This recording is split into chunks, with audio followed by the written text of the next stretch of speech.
लखनऊ शहर में सीमा और सुरेश रहते थे। सुरेश मजदूरी करने का काम करता था, लेकिन उसकी खास कमाई नहीं होती थी, जिसकी वजह से वो दोनों ही बेहद परेशान रहते थे। जब भी सीमा का पति घर आता तो वह सीमा के हाथ की बनी लस्सी जरूर पीता था। ऐसे ही सुरेश एक दिन कहता है, एक बात तो माननी पड़ेगी, तुम्हारे हाथ की बनी लस्सी पीकर सारे दिन की थकान मिट जाती है। वो तो ठीक है जी, पर आज घर में राशन खत्म है। हम दोनों कब तक ऐसे जिंदगी जीते रहेंगे? मैं तो कहती हूँ आप कोई दूसरा काम देख लो जिसमें ज्यादा पैसे मिलते हो। तुम्हें क्या लगता है मैंने कोशिश नहीं की होगी? इतनी जगह गया पर कहीं भी ठीक पैसे ही नहीं मिलते, और इतनी गर्मी में बुरा हाल है। अजी परेशान मत हो, भगवान सब ठीक करेंगे। थोड़ा बहुत खाकर ही दोनों सो जाते हैं। अब अगली सुबह सुरेश जल्दी ही उठकर मजदूरी करने निकल जाता है और सीमा अपना घर का काम करने लगती है। उधर सुरेश इतनी भरी गर्मी में सारा दिन मजदूरी करता है, फिर भी उसे अधिक मजदूरी नहीं मिल पाती है, जिससे वह दुखी हो जाता है आज भी ज्यादा मजदूरी नहीं मिली। और सोचता है, जब मैं घर आऊंगा तो सीमा से क्या कहूंगा? घर पर राशन भी नहीं बचा। ये सब सोचकर सुरेश परेशान हो रहा था। फिर वह घर चला जाता है और उसका उतरा हुआ चेहरा देखकर सीमा समझ जाती है कि आज भी उसे ज्यादा मजदूरी नहीं मिली। तभी वह अपने पति सुरेश से कहती है, क्या हुआ जी, आज भी कमाई नहीं हुई ना? हाँ, आज भी ज्यादा मजदूरी नहीं मिली। ऊपर से इतनी गर्मी में काम करते हुए जान निकल जाती है। अब तुम जल्दी से मुझे एक गिलास ठंडी ठंडी लस्सी पिला दो। कम से कम तुम्हारे हाथ की लस्सी पीकर थोड़ी थकान तो कम होगी।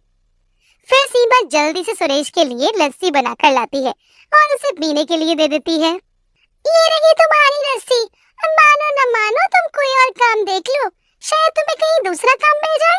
सीमा, दूसरा काम ढूंढना इतना आसान नहीं है। अब तुम ये सब छोड़ो और जल्दी से खाना लगा दो, बड़ी भूख लगी है। फिर सीमा रसोई में जाती है और सुरेश के लिए खाना लाकर देती है। खाना खाते ही सुरेश को नींद आ जाती है और फिर सीमा भी सो जाती है।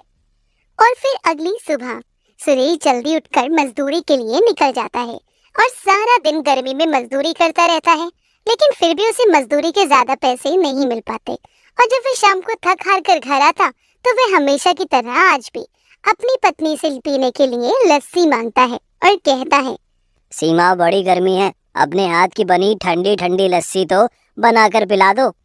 फिर सीमा जल्दी से सुरेश के लिए लस्सी बनाकर लाती है और उसे पीने के लिए दे देती है। सीमा, कुछ बात तो है तुम्हारे हाथ की बनी लस्सी में। आप भी ना कुछ भी बोलते हो। रात काफी हो चुकी थी, फिर वे दोनों खाना खाकर सो जाते हैं। फिर अगली सुबह सुरेश अपने मालिक के यहाँ मजदूरी कर रहा होता है। तभी अचानक से उसके पैर पर भारी सामान गिर जाता है, जिससे उसके पैर में बहुत बुरी तरह चोट आती है और वह दर्द से चिल्लाने लगता है। आह, मेरा पैर, हाय मर गया रे, मेरा पैर बहुत दर्द हो रहा है। लगता है इसके पैर में तो बहुत चोट आई है।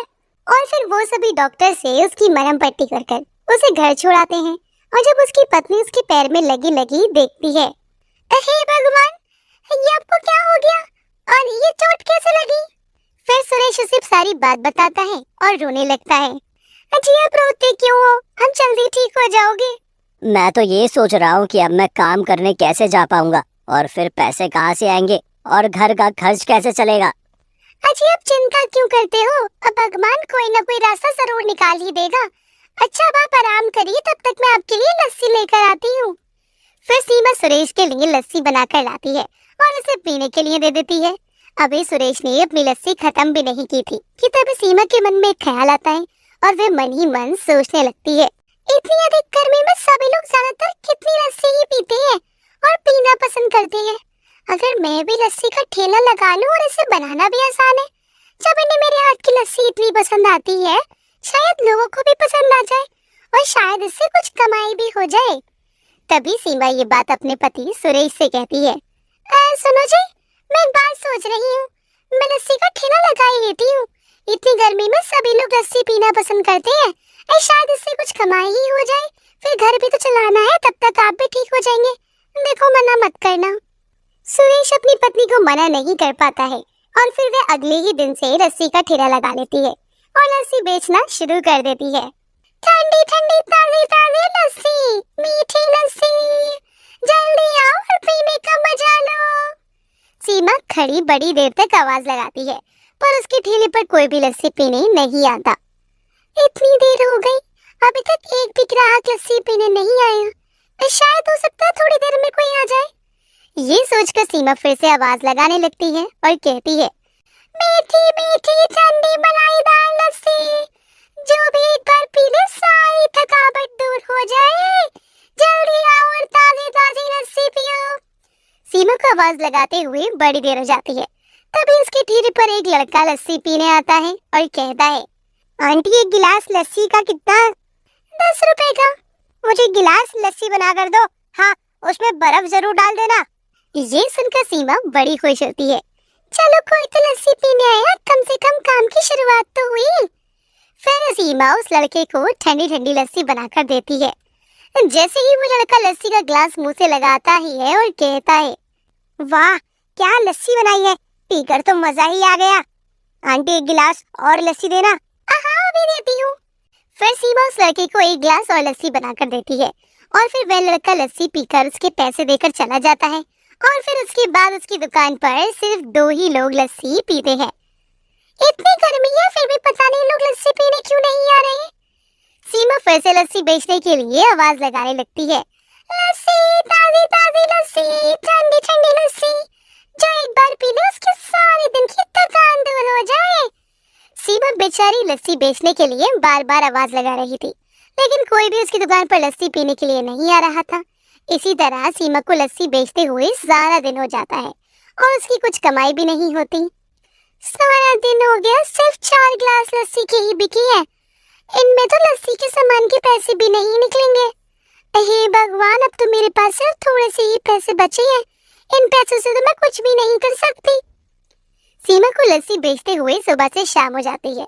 जब उसकी दुकान पर कोई नहीं आता तो वह अपनी लस्सी का ठेला लेकर घर चली जाती है और जब वह घर पहुंचती है तो उसका मुरझाया हुआ चेहरा देखकर उसका पति कहता है, क्या हुआ, तुम इतनी उदास क्यों हो?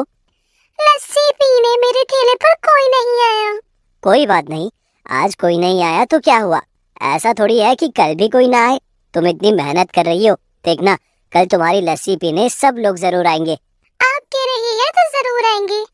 रात हो चुकी थी। फिर सुरेश और सीमा खाना खाकर सो जाते हैं और फिर अगली सुबह सीमा जल्दी से घर का सारा काम करने के बाद ठेला लेकर बेचने के लिए निकल जाती है और आवाज लगाने लगती है, ठंडी ठंडी ताजी ताजी स्वादिष्ट लस्सी, जल्दी आओ जल्दी पीकर अपनी थकान मिटाओ। सीमा बड़ी देर तक आवाज लगाती रहती है पर कोई भी उसकी दुकान पर लस्सी पीने नहीं आता। तो वे मायूस हो जाती है और एक बड़ी सी गाड़ी आकर सीमा के ठेले के पास आकर रुकती है, जिसमें से वही लड़का उतरता है जिसने कल सीमा के ठेले पर लस्सी पी थी। वो सभी अपने दोस्तों से कहता है, तुम्हें पता है ये आंटी ना बड़ी ही अच्छी लस्सी बनाती है। तुम एक बार इनकी लस्सी पियोगे ना तो तुम्हारा यहाँ आकर बार बार लस्सी पीने का मन करेगा। क्या यार, तू हमें यहाँ लाया है, वो भी लस्सी पिलाने के लिए? हमें तो लगा था कि तू हमें किसी अच्छी जगह लेकर जाएगा, कुछ खिलाएगा। अरे तुम एक बार आंटी की लस्सी पीकर तो देखो, फिर खुद कहोगे कि लस्सी बहुत ही बढ़िया थी। तभी सीमा उन सभी लड़कों की बातें सुनकर उनसे कहती है, साहब आप एक बार मेरी लस्सी पीकर तो देखिए, अगर आपको लस्सी अच्छी नहीं लगी तो मुझे पैसे भी मत देना। फिर सीमा सभी लड़कों को एक गिलास लस्सी बनाकर पीने के लिए देती है और सभी लड़के लस्सी पीते हैं तो वो उन्हें बहुत ही अच्छी लगती है।